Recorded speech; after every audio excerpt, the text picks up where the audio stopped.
Satou, ici. Souvent, quand on essaie de te faire accepter une tâche difficile, on te tend une carotte sous le nez. Cependant, quand l'appât est quelque chose dont tu ne veux absolument pas, ça ne fait que souligner le manque de communication entre toi et tes supérieurs. Qu'est-ce qui ne va pas? Tu as l'air un peu déprimé, du moins selon tes critères. Une lettre? Oui, du duc Vistal.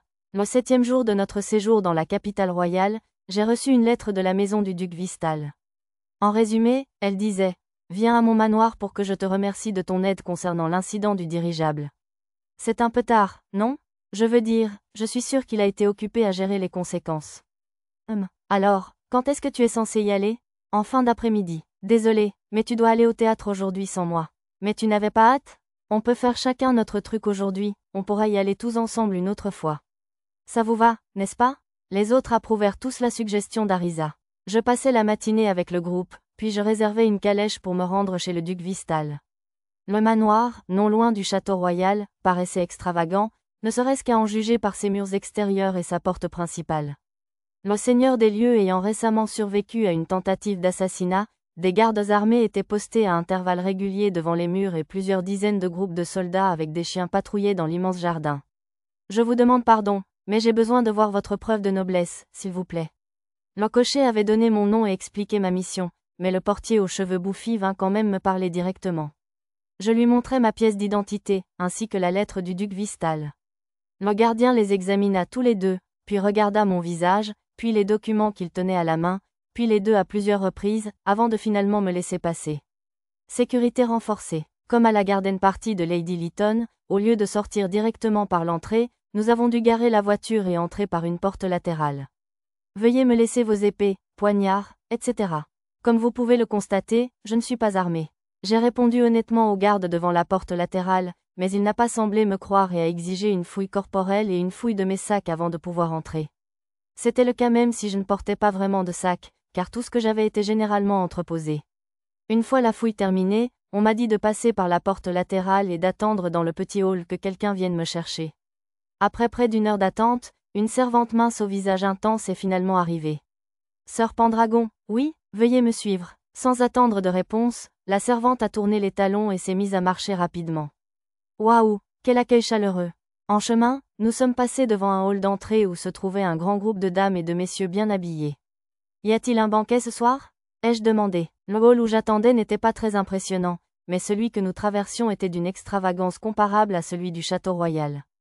Il y avait une quantité presque excessive de décorations criardes, probablement pour mettre en valeur la puissance et la richesse du duc Vistal. J'ai eu une pensée pour les domestiques qui devaient entretenir tout cela. Oui, la servante a confirmé, sans donner plus de détails. Nous avons rapidement pris un raccourci par la cour. J'ai entendu le son d'une flûte. Levant les yeux, j'ai aperçu une femme familière dans une flèche visible de l'autre côté de la cour. C'était l'une des épouses du duc Vistal. C'était elle qui avait eu une liaison avec le haut fonctionnaire invocateur de Colombe impliqué dans le complot d'attentat-suicide. Je me suis souvenu qu'elle avait été isolée après l'atterrissage d'urgence. Puisqu'elle semblait désormais confinée dans une tour, j'imagine qu'elle faisait également partie du complot terroriste. Sœur Pendragon, par ici. Alors que j'étais debout, levant les yeux vers la tour, la servante m'interpella d'un ton légèrement irrité. Je m'excusai légèrement et la suivis. Attendez dans cette pièce, s'il vous plaît.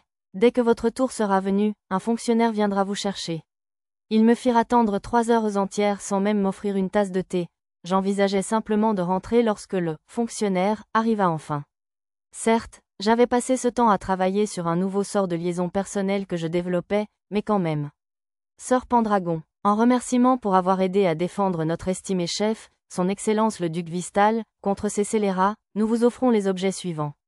Tandis que l'intendant du duc récitait des remerciements hautains, je parcourus du regard la salle d'audience flamboyante.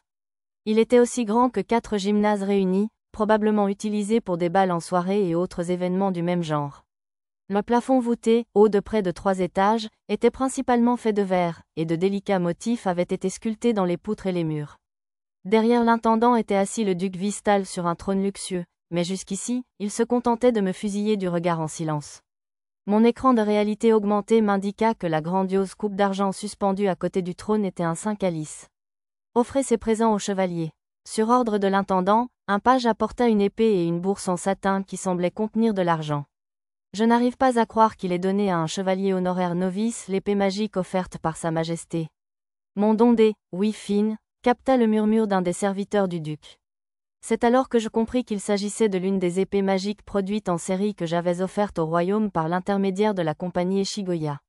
Lorsque je l'acceptais, le duc Vistal prit enfin la parole. C'est une épée de champion que tous les chevaliers de la capitale royale désirent ardemment. Je n'avais jamais entendu ce nom auparavant. Puisqu'elle m'a été offerte par Sa Majesté, je ne peux pas vous la remettre comme ça. Si vous contribuez à écraser l'armée rebelle qui a levé l'étendard de la révolte contre moi, alors je demanderai à Sa Majesté la permission de vous accorder cette épée. Ma récompense, semblait-il, se résumait au contenu de la bourse, qui s'est avérée être des pierres précieuses, et non de l'argent, et cette épée magique produite en série était un appât pour m'inciter à m'enrôler dans son armée anti-rebelle. Comme il attendait visiblement ma réponse, je parlais prudemment. Alors, c'est l'une des célèbres épées du champion. C'est exact. C'est une épée mondialement connue qu'aucune somme d'argent ne peut acheter. Waouh, c'est flatteur. Je ne pourrai certainement jamais dire à personne qu'il ne m'a fallu que quelques minutes pour en fabriquer une. Oui, je le vois, même sans la sortir du fourreau. C'est une arme bien trop précieuse pour un simple explorateur comme moi. À ces mots, le duc fronça les sourcils et son visage blême se teinta de rage.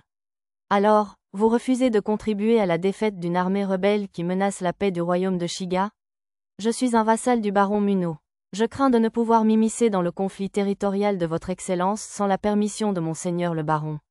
J'essayais d'apaiser le duc en déclinant poliment, même s'il essayait de faire passer ses problèmes personnels pour les affaires du royaume tout entier.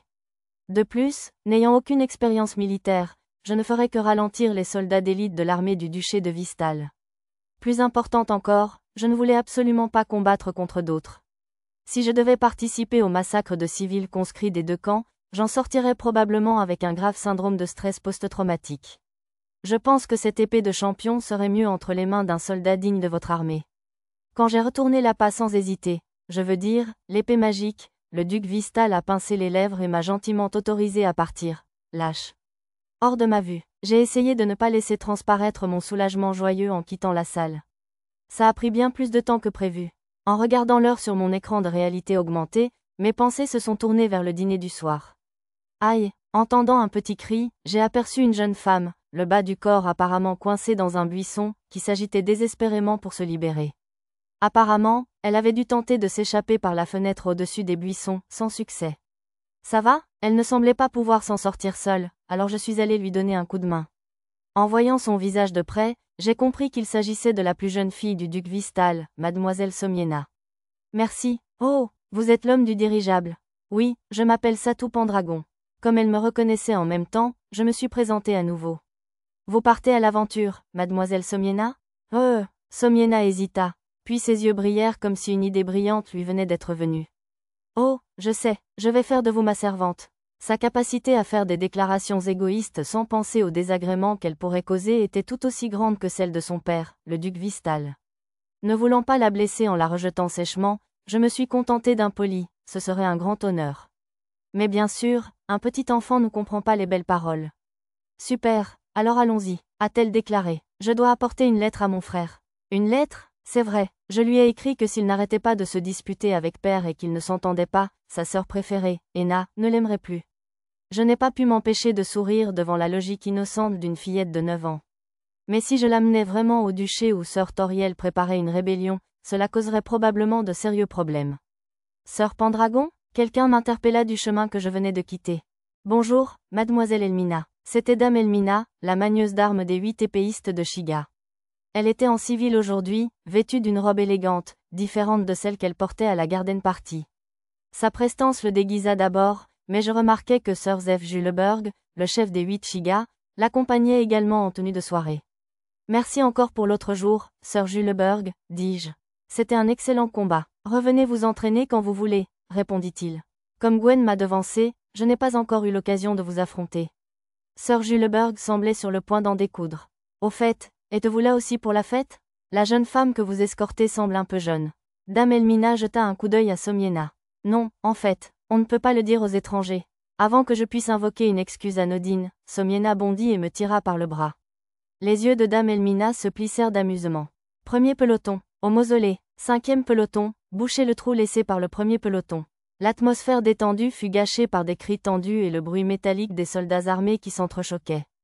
On dirait qu'il s'est passé quelque chose. En effet, Tandis que Dame Elmina et Sir Juleberg échangeaient un regard, j'ouvris ma carte. Des squelettes armés, des zombies et autres monstres morts-vivants mineurs apparaissaient en masse au mausolée mentionné par le soldat. Ils étaient tous suffisamment peu dangereux pour que les soldats qui se dirigeaient vers eux puissent les gérer sans problème. J'ai vérifié par précaution, mais ils ne semblaient pas avoir de lien avec le nécromancien que j'avais déjà vu. On y va? Pas besoin. C'est probablement une diversion. Effectivement, des assassins talentueux s'infiltraient par la porte arrière, aidés par des traîtres de l'intérieur. De toute évidence, j'étais une fois de plus mêlé aux affaires internes du duc Vistal.